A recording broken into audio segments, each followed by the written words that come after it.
Justement, moi, j'arrivais d'un milieu dans lequel le rapport à la politique était extrêmement différent. Et je l'ai souvent raconté, moi, quand j'ai commencé à militer, j'ai commencé à militer très jeune, à 14 ou 15 ans. J'ai commencé à faire de la politique, à distribuer des tracts, parce que j'avais un corps politique, parce que j'avais toujours senti et toujours su que la politique était une question de vie ou de mort. Je le raconte aussi dans le livre avec Ken Loach. Moi, je me rappelle du moment où on est passé du RMI au RSA.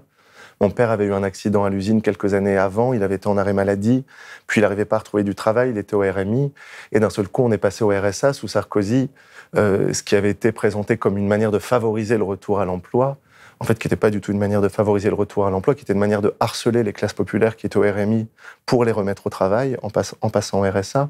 Et moi, je me souviens que mon père, qui avait eu le dos broyé par son accident à l'usine, tout à coup était harcelé par l'administration, qui envoyait des courriers, qui appelait, qui disait « il faut retrouver du travail, il faut retrouver du travail, il faut retrouver du travail, sinon on va tout vous enlever ». Et donc j'avais ce corps politique, j'avais des souvenirs intimes de la politique, avant d'avoir des souvenirs politiques de la politique.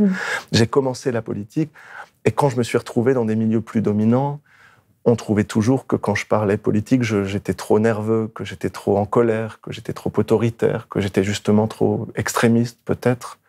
Mais c'est parce que mon rapport à la politique n'était pas le même que celui de la bourgeoisie, que pour moi, pour les personnes autour de moi, ça avait voulu dire vivre ou mourir, et pas pour la bourgeoisie. Et je vois à quel point la bourgeoisie, justement, peut l'oublier.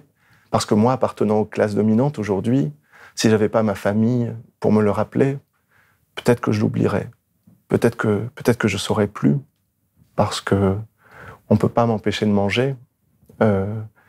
Et donc je comprends parfois aussi cette différence de rapport à la politique, mais moi je suis là pour essayer de le rappeler.